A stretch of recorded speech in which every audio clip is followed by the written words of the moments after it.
I mean, I missed the boat on Krabata, and I was hurt by how much it costs to buy one of those crabs. I felt personally attacked when I saw the price of that crab. Like, that was so bad, man. Especially when that happens on Ethereum. God help you if you need to send money from one place to another. It's impossible. You'll end up spending It's not gonna happen. $400 to send $100 somewhere, you know? And then it fails. Yeah, and then it fails, and you're like, oh my God. But yeah, I like the idea of subnets. I can see that there might be some challenges ahead, but I'm very interested to see how it plays out long term. Like, by end of year, beginning of next year, I think we could be in a really good position, at least when it comes to subnets. What do you think? Yeah, absolutely.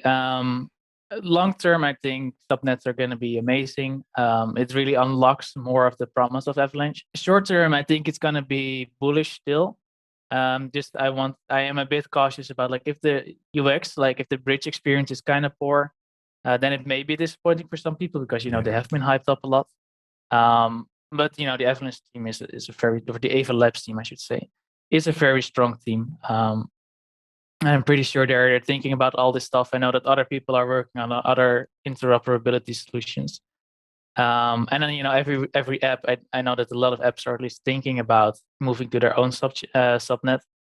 They'll have the same questions about interoperability. So I'm sure there's a lot of people who have much more knowledge about it than I do, really thinking about that. Just a question of like, how is the final implementation gonna look like? All right, my next question, I guess, that I have for you is, what would your top 5 Avalanche projects be, and why? Yeah, so I'm very biased towards like the first projects, because back in the time you could hop into a Discord and like everybody would be there that's now launching their own like protocols and part of other stuff like the OGs. Yeah. And in a way, those projects that were there at the start when there was nothing, hardly anything, and they were just like, I'm gonna build an Avalanche and I'm gonna build my community, and stick around, and I'm really happy with those projects. Those are my favorites. So of course I have backs in some of these at least. So like that's Pangolin, the very first decks. Snowball and Yieldjack, I really like the teams as well. Penguin Finance, I think has been around for almost a year now. It's almost the birthday. Always done a great job of building community. And then Trader Joe as well, even though Trader Joe came a little bit later, it came last summer. The Fish and especially Fish, but also Murloc, they've been around, and they've been really engaging with and building the community. So I have a soft spot for those. And then when it comes more like towards innovation, and again, ventures of which I'm a part, like an investment DAO has invested in some of these, so just like people to be aware of. Platypus is very exciting. It's, in my opinion, and I know we may talk about this, in my opinion, an improvement over the curve style of stable swaps. Dexalot is the first EVM-based on-chain club exchange, club DEX, central limit order book. Then there's like Arrow Market, which is going to do like options, and I've played around on their testnet, which seems like it's so smooth. And what I really like about it is their UI. Options can be complex, right? Especially for like retail. Yeah. The UI is very good at making clear what you're actually buying and what you're like doing. I thought I played with it. I was like, wow. I have done a business administration education, and honestly, finance was never my good part. But I struggle with like options. Like, wait, what am I buying and what am I selling again? And like in that UI, I was like, okay, I know what I'm doing. Good. So that's one I'm also very excited about. I think the Platypus Wars are exciting.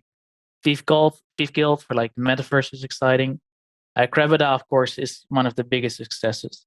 And I really like the team as well. And there's just a couple of examples, and I have to check my bags for what else I'm excited in. There's so much going on, in all honesty. But yeah, there are a lot of innovative stuff, a lot of people who build good communities. Those are generally my favorite projects. I mean, I missed the boat on Krabata, and I was hurt by how much it costs to buy one of those crabs.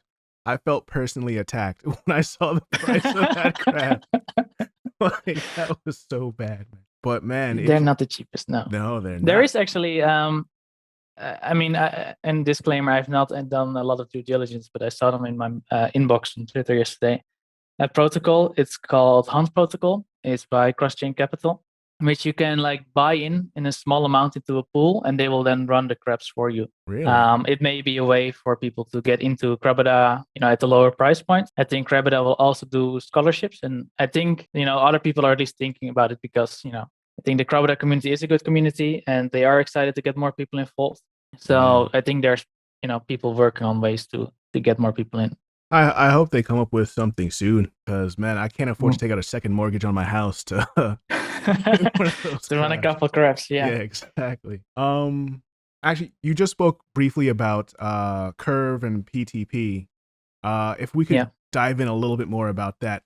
So for people who don't know, can you kind of at a high level just kind of explain what Platypus is doing and why they're so special? Sure, and I'm glad that you said high level, because the mathematics part is not my strong part. Me neither. Essentially, Platypus is a different way to swap stables or swap between stables versus Curve. Curve is kind of the classic stable swap curve model, where the price of the asset is determined by the volume of both assets in a pool, which comes with some advantages. Arguably, it's like the standard that every AMM uses, to my understanding at least. But the disadvantage is you get all these different pools which require their own liquidity. People will have a share of the pool rather than just putting one stable in and being able to take one stable out. You get fragmentation. What Platypus does is Platypus just says, okay, well, all stable coins are tied to a dollar should trade at the same price, as long as the trust assumptions for them are equal. So Platypus says we'll trade any stable against another stable, whatever you want, and they do it with like collateral ratio, so it's more like a borrowing thing. And you just deposit one single. If you want to farm on Platypus, you can just deposit one single stable, stake that one, and if you want to get out, you get that stable back out. And it's just a much smoother experience with much lower slippage. Yeah, single-sided staking is easier for the UX part. I did think it relies on a couple more assumptions, like about no depegging and stuff like that. That's why they have to be very careful with that one. But yeah, it's just compared to Curve, I think the biggest advantage is it requires less liquidity, yet at the same time very useful to swap stables. I actually have an interview with the team on my channel as well, where they explain it and they know it a little bit better. I have an understanding of it, but I don't think it's perfect. That's why I want to be careful what exactly I say. But yeah, I think it's an overall improvement, and it's been worked on a lot. I think it's smart. I think it makes sense. It comes with a couple different trade-offs in terms of like I said, the assumptions about the pack. And I think as a result of that, especially because we're still in beta officially, the team has a little bit more control over than like Curve, which is now much more decentralized. They have recently done, taken more steps about like implementing more multisigs and stuff. And overall, I'm very bullish because I think the overall UX is significantly better, and that is what's going to drive adoption in the end. I think the market agrees with you, because if I'm not mistaken, Platypus has drained a significant amount of liquidity away from Curve on Avalanche.